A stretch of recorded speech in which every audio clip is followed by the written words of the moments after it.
Hello, I'm Claire Smith and welcome to my channel. So today I'm going to be talking about why you shouldn't take YouTube reviews for fragrances with anything more than a pinch of salt. And what do I mean by this? Really, it's why you shouldn't trust YouTubers.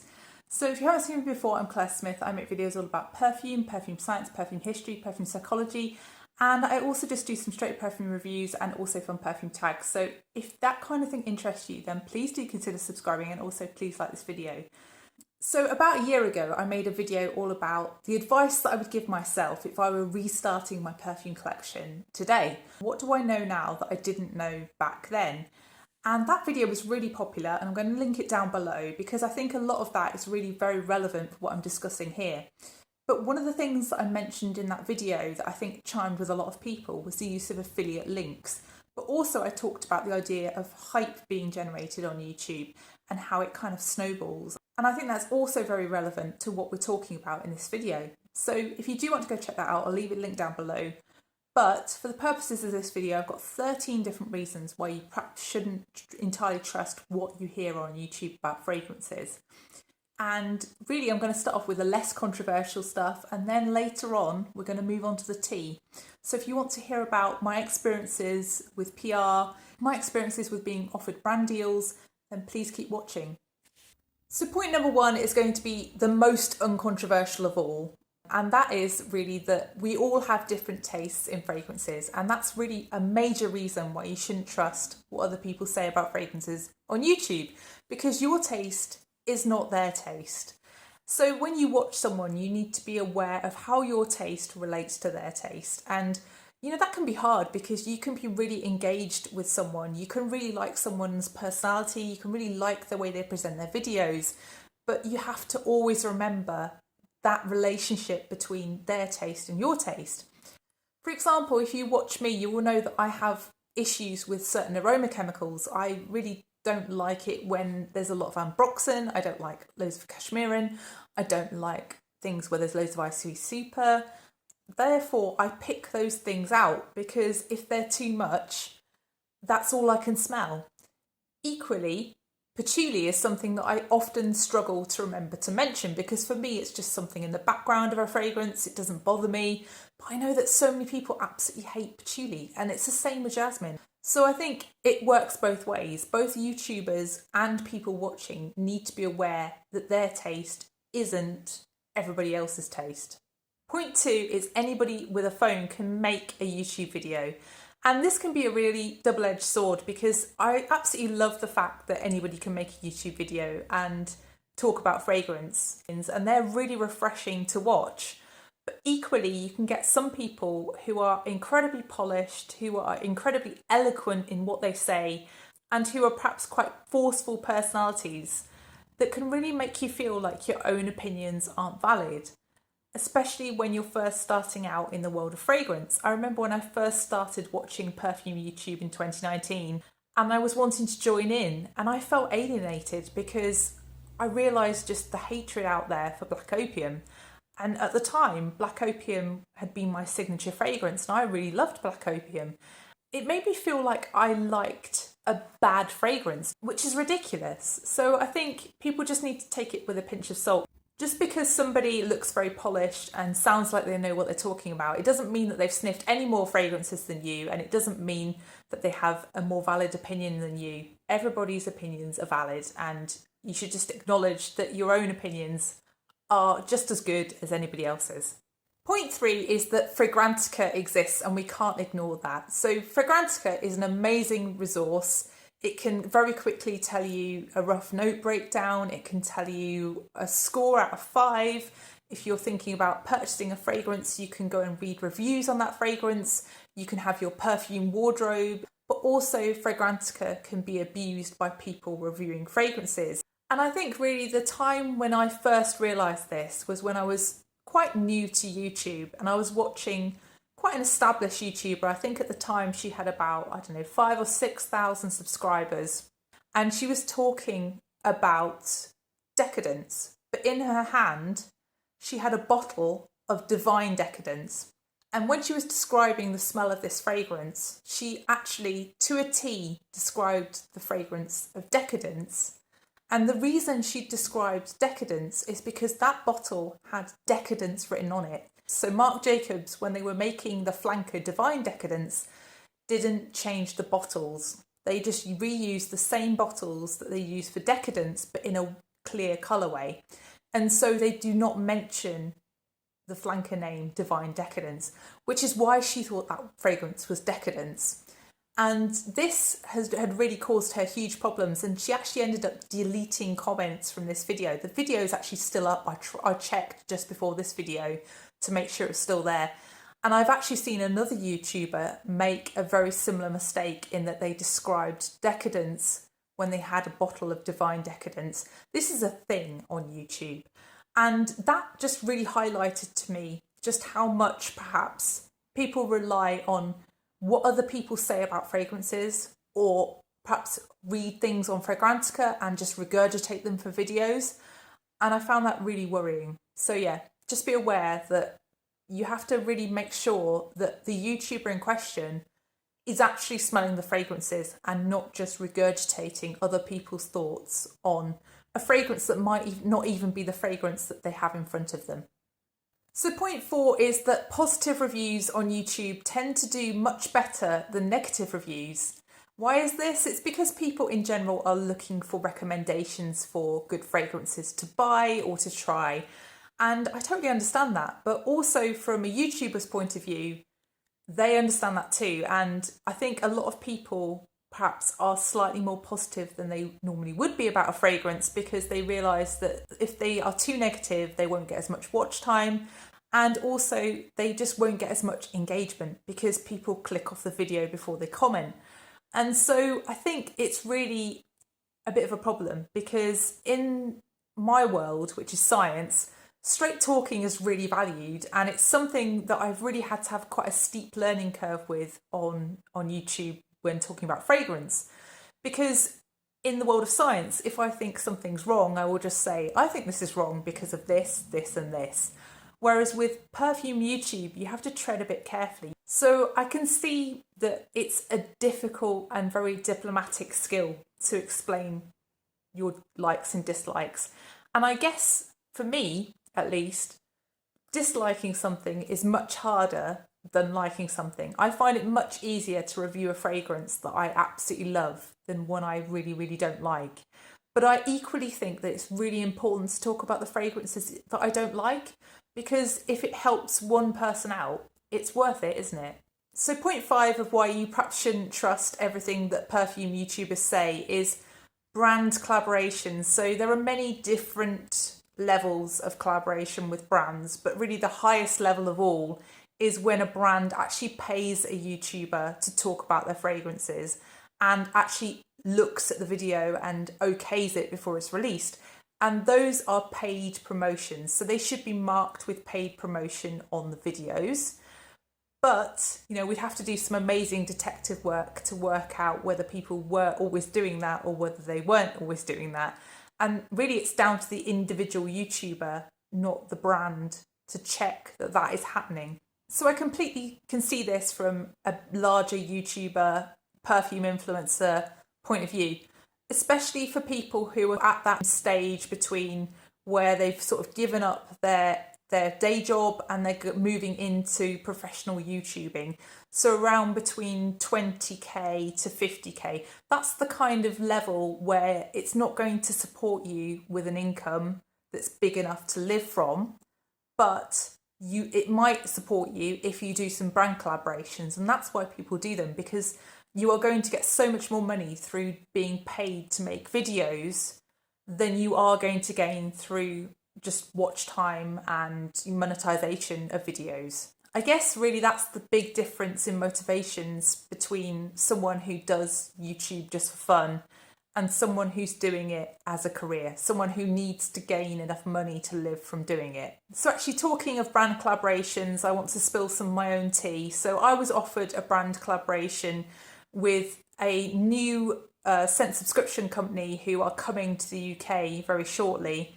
And they offered money for me to make a video about their scent subscription service. And I thought about this for a few days, and then I thought, you know what, I'm just not that kind of person. I don't really want this to turn into something that I get money from. I'm happy with monetization of videos, but I don't want to be paid by brands. I want to maintain my own independent opinion, and I want to do that in future going forward. I just can't see myself ever accepting a paid promotion. But this brand was reaching out to me, so I thought about it for a few days, and then I wrote back to them and said, that's very nice of you. I will make a video for you, but just send me the things that you want me to review, and I would then like you to make a donation direct to a charity. And I specified a particular charity that's very close to my heart, literally, because they saved my life with a heart operation when I was 4. That's Great Ormond Street Hospital in London. So I wanted them to donate to them. And I didn't want to see the money because that has tax implications, and it would mean that the charity might not get as much money or would be delayed in getting as much money as if the brand just donated directly. And also the brand can then put that against tax, I think, as well. And so they would actually benefit from directly donating rather than paying me first. But that's by the by. Basically, I said that and I never heard from them again. So yeah, I guess I was just somebody who was coming across as difficult, somebody who was a little bit more complicated than somebody who they could just pay. They clearly didn't want me, but I think really what's better for a brand? An independent review where somebody has given their genuine opinion on something and they actually like it, who hasn't been paid, or something marked with paid promotion that they're just saying, wow, this is amazing. Oh gosh, I'm just astounded by this service. What do people want with advertising? I know which one I prefer if I was a business. So yeah, I'm not going to name them, but watch out in the next few months for loads of reviews on a new UK scent subscription service. So leading on from point 5, point 6 is really a development of that. So affiliate links, that's another reason why you can't trust everything on YouTube. So the use of affiliate links has really expanded, I think, in the last few years. And most YouTubers use them now, even smaller YouTubers, even YouTubers sort of my size, most people use them. I don't use them because I fundamentally disagree with their use. And the reason I fundamentally disagree with it is because I believe those links should make those videos have to have paid promotion stamps on them, because those videos are effectively an advert, because the person making the video is going to be paid more money when someone buys that fragrance than when somebody doesn't buy that fragrance. And therefore that is going to entirely bias the review, because it's psychological, isn't it? If you're going to be paid more money if somebody buys that fragrance, you're probably going to talk about it in a more positive manner to try and encourage people to click that link and to be more interested in purchasing that fragrance. Because otherwise, why would you bother with an affiliate link? I just think in many ways this is almost worse than a paid for brand collaboration where it's declared, because the income is not steady. The income increases depending upon how much purchasing occurs through those links. So just to investigate this, I registered on a third-party website that provides affiliate links, so I could see the percentages that were involved in these brand affiliate links. On this website, there were 3 perfume brands that were providing links, and I would say these are the smaller niche brands. And one brand was paying 15%. So their fragrances retail for around £100. And in order to get people to click on the links, they provide a 20% discount through this link as well. But after the 20% discount, the YouTuber is provided with 15% payback. So at 15%, a YouTuber will be earning £12 per 50ml bottle purchased through that link. I think that's a lot of money. For one bottle of perfume, for the YouTuber to get £12. Even if you're a small to medium-sized YouTuber, the amount of money you're going to earn through people clicking on and buying through those links is going to be so much more than the money you're going to gain through people watching your videos. Monetization on videos is really not a lot of money. I would say for maybe 1,000 views, you're looking at something between about £4 and about £8. It's not a lot of money. It does vary throughout the year, but roughly I would say that's sort of typical. And that example is only a 50ml bottle of perfume, and it's only one bottle.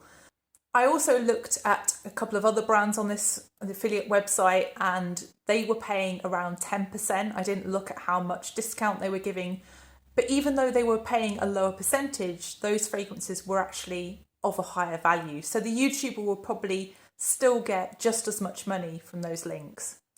So you can see the large amounts of money involved. And when you get up to people of sizes of, 50,000 subscribers, 100,000 subscribers, 150,000 subscribers, you can imagine the amount of money these people are making through these affiliate links and why they make them for different countries. They don't want to miss out on any affiliate link income that they can possibly gain, and they want to make it as easy as possible for people to purchase those fragrances through those links.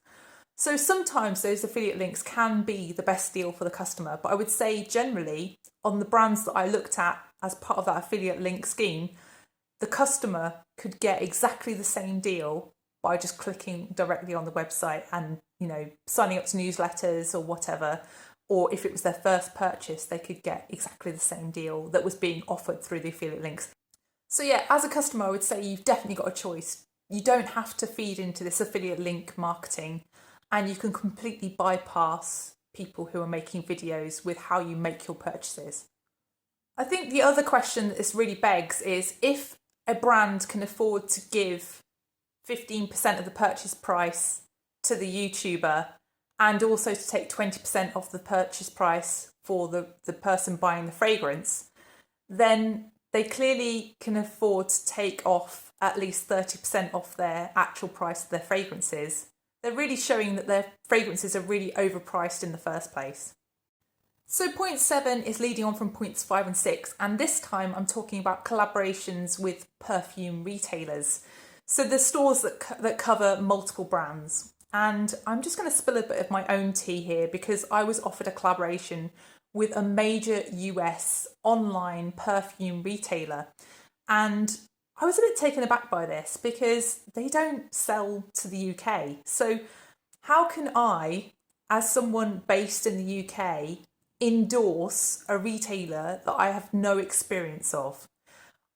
I was a bit curious about this, and I was curious about how they'd selected me, so I kind of played along for a bit. So I replied and said, "Oh, that's very nice of you. I'm a little bit interested to know why you think I'm a good person, because I live in the UK and I can't buy from you. So what makes you think that I'm a good person to recommend your services?"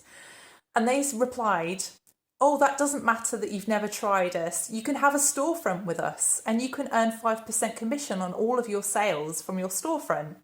And I thought to myself, I'm afraid it does matter to me, because how can I recommend something I've never tried? I mean, I'd never want to earn affiliate link money from that anyway, but I just found that really shocking that a brand was just willing to offer a collaboration with someone that literally they knew nothing about, that they clearly hadn't watched the videos of, that they really had only seen the subscriber numbers and seen a customer base that they can potentially, plug here, but didn't actually care that I couldn't actually say that I'd tried their services and enjoyed them. Couldn't say that they were a good brand. I mean, how disingenuous would that be if I were recommending buying through that retailer when I could never do that myself? I found that astounding. Anyway, so this particular retailer, looking into what they sell, I was looking on their website and I was checking out what this 5% would actually pay. So say, for example, I recommended Perfumes de Marly de Lina, which, people do, don't they?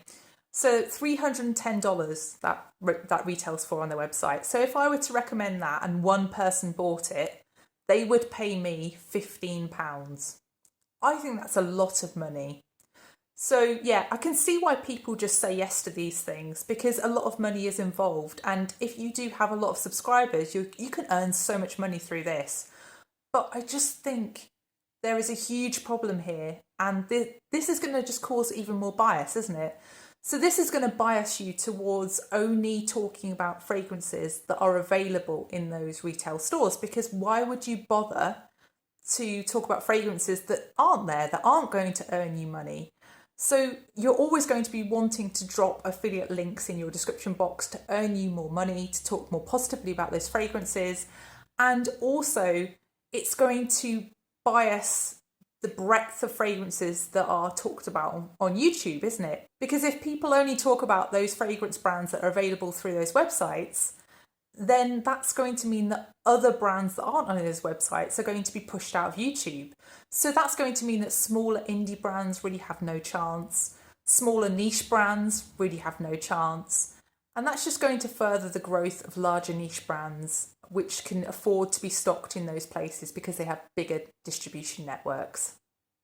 Point 8 is gifted fragrances. So YouTubers are often offered things by brands for free in return for their honest opinions on fragrances, or a video about that fragrance. Or sometimes brands are really, really nice and say there is no obligation with this fragrance. And of course, as a YouTuber, if somebody gives you something for free, you are going to talk about it, because why wouldn't you? You want probably somebody to send you something again, and if you like it, you're probably going to talk about it. But ultimately, if you don't like it, you're probably still going to talk about it, but you might talk about it a little bit more positively because you might want to not cut that avenue off in future.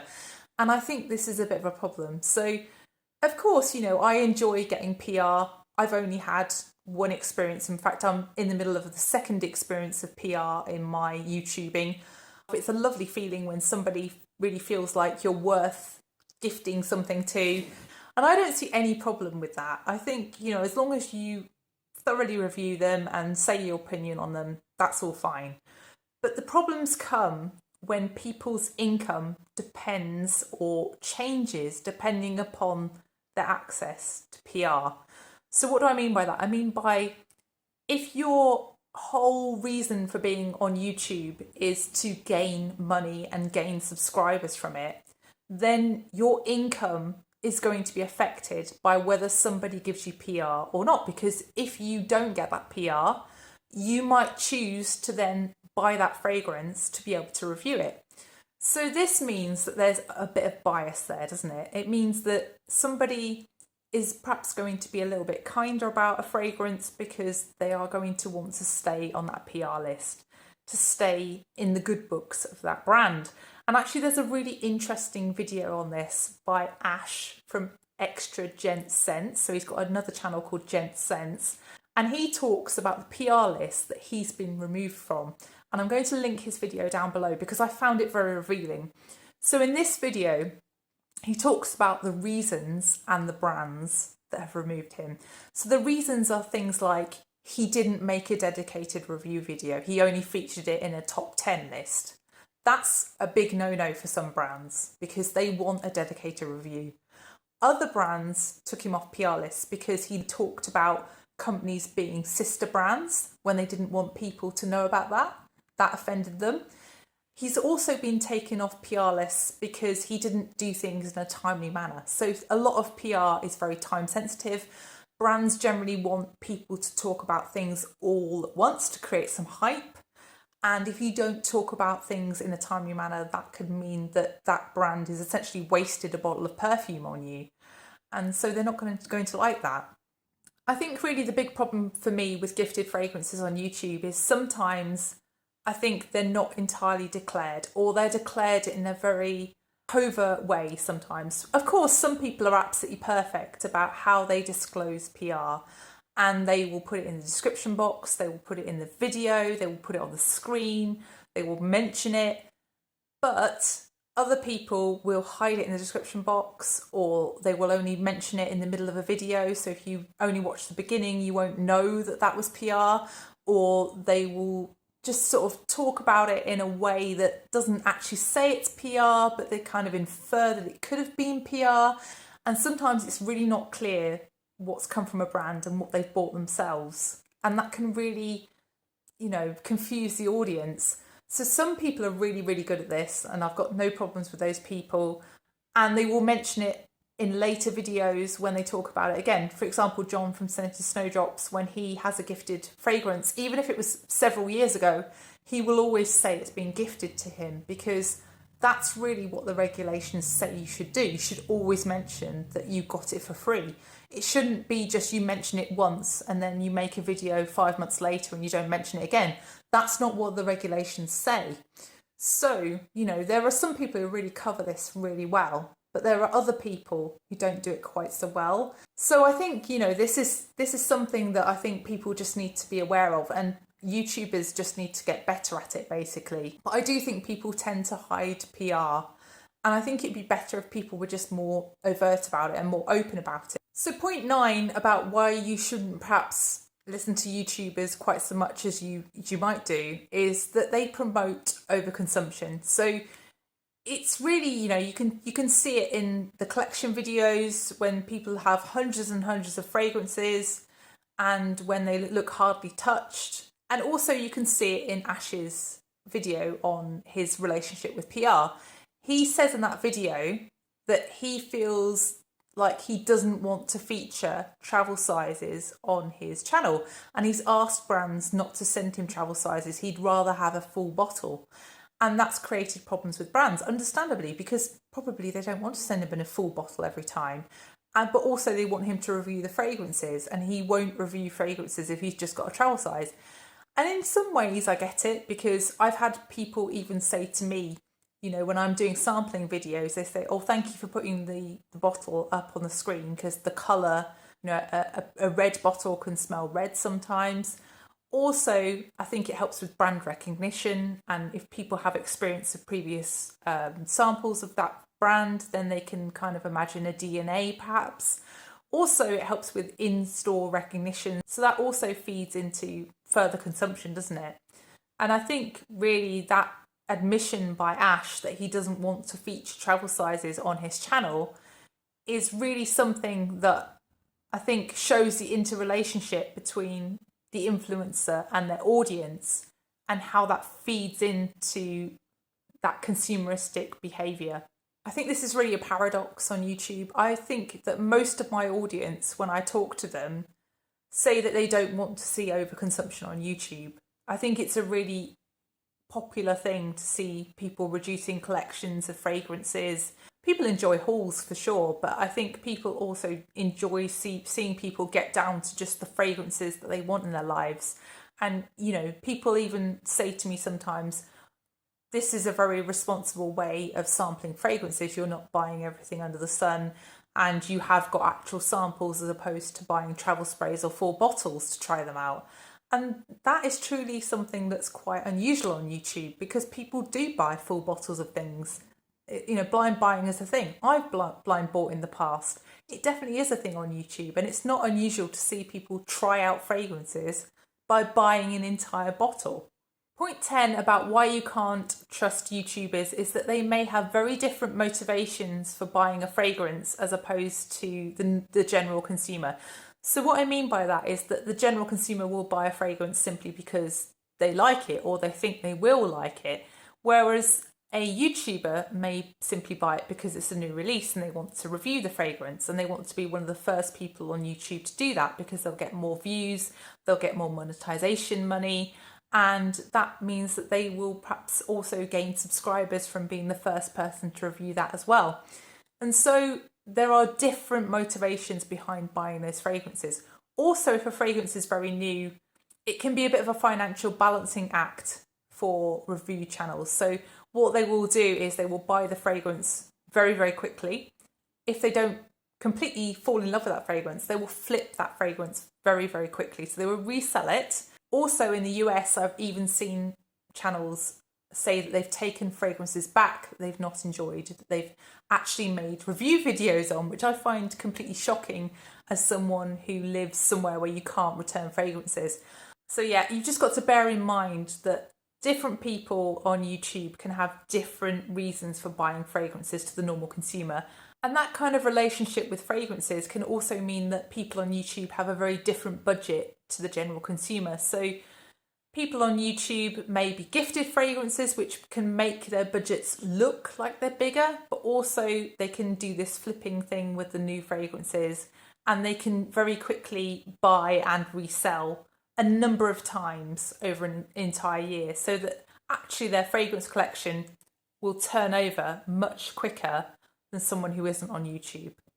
So point 11 is that YouTubers change their mind, and of course people are allowed to change their minds, but I think on YouTube it's amplified because you see people raving about certain fragrances for a little bit, and then they just kind of drop them and they say that they don't like them anymore, or they quietly declutter them and you never see them again. That's really the worst thing, when they quietly declutter them, they just disappear without any kind of explanation. Yeah, I think it's maybe just all that stuff from brands, but it's also YouTubers just looking for new content all the time, isn't it? And also maybe the perceived pressure from the audience to always be seeing something new.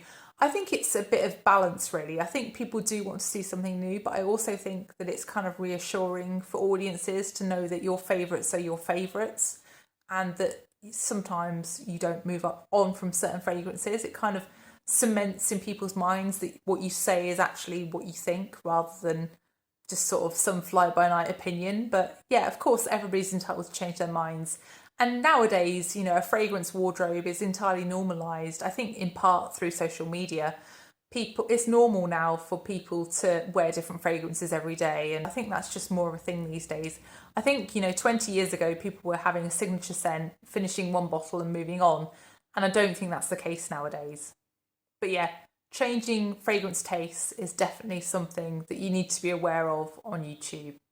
Point 12 is that it can be really difficult for some people to say that they dislike a fragrance. And I'm not talking about fragrances that they've been gifted through PR here. I'm talking about influencer fragrances. And the reason for this is because the people who make influencer fragrances are generally larger YouTubers. And if you're someone who doesn't like their fragrance and say that, it can be perceived by other people watching that video, it can be perceived by that particular influencer as you having some kind of personal dispute with the person who's the face of that fragrance. I say the face because often influencers aren't the perfumer. They are simply the face of the brand. But it can be seen by some people as a personal attack. As a scientist, this is not something that comes into my head, really, because when I review a paper, I don't look at the authors and decide what I'm going to say about the paper. I read the paper, decide whether it's good science or not, and then talk about how they can improve it. So with a perfume, I'm just going to sniff the perfume, look at the price point, and say whether I think it's good value or not, and whether I would buy it. It's not personal to the person who's fronting the brand, especially when they're not even the perfumer. So yeah, I just think that it's a really hard situation to be in because of the size of the larger influencers. So when you're a smaller YouTube channel, your followers are generally going to be people who follow the larger channel. It's just maths, isn't it? So it does put you in a very vulnerable position, and it can be hard to just say, I don't like this. And it can make you feel scared because people can come after you, basically. So I think it's just a really tricky situation, and I think that situation is magnified many folds by the situation that surrounds the whole Navitus brand. So there you will see other influencers being sent free bottles of Navitus fragrances when they have a Navitus fragrance themselves out, and they review the fragrance as if they're completely independent, which of course they're not independent, are they? If they have a fragrance with Navitus, they're not going to say that another Navitus fragrance isn't very good and you shouldn't buy it. That's just not a thing. So it's just really something that's a whole ethical minefield, this, for me. I think really when the general consumer is watching this, I think an influencer sending another influencer their fragrance is just a complete red flag. That's something that really does cause issues, because the whole way that YouTube operates is through a supportive community arena. So really, as a YouTuber, you want other YouTubers to watch your videos because those are the people initially who will like, comment and subscribe on your channel, and who will help you to gain traction for those videos. So it's a whole very symbiotic relationship with other people on YouTube. And that whole influencer thing just completely throws that out, because there's pressure on you to positively review fragrances from people who might have contact with you on YouTube. Point 13 is that not every channel is what it seems on YouTube. If you go to Social Blade, you can check people's statistics. And let me just say that I don't think everybody is entirely genuine. If you see somebody gain 3,000 subscribers when they haven't had a video out over the course of 1 week in a peak that stands out in, 2 years of the Social Blade profile, you know that there's something going on there. And it's something that I see not a lot, but I have checked quite a few people's profiles and you can spot them. There's also people who seem to get a very steady rate of subscriptions, and that's also a red flag because the algorithm on YouTube is very variable. I have a very variable amount of subscribers per week, every week, and it can be very, very low or it can be very, very high, and it's totally unpredictable to me. And also, I think if you go to Instagram, you'll see a similar thing. There are a lot of people who aren't quite so genuine there, who have probably more followers than are probably interested in fragrance in the entire world. And, that's also a red flag, isn't it? So, yeah, I think, these people must be quite empty inside if they're paying for these kinds of things. But also, why are they doing this? Are they doing this just for PR? I guess they are, because brands, as we've seen earlier on in this video, they just see the numbers. They don't check anything out. They just see the numbers and then offer you stuff. And that's really sad, isn't it, that people are doing that for that? I think that's really upsetting. So I know this video has been a really long one, but thank you so much if you've made it this far. If you have enjoyed it, then please press the like button and please also consider subscribing if you haven't done already. And please let me know what you think about the issues raised in this video. Did you realise the amount of money that was changing hands through affiliate links? And also, do you think there's a big difference between influencers, wannabe influencers, and people who just make YouTube videos for fun and the love of fragrance? I'd be really interested to know. So thank you so much for watching, and I'll see you in the next one. Bye.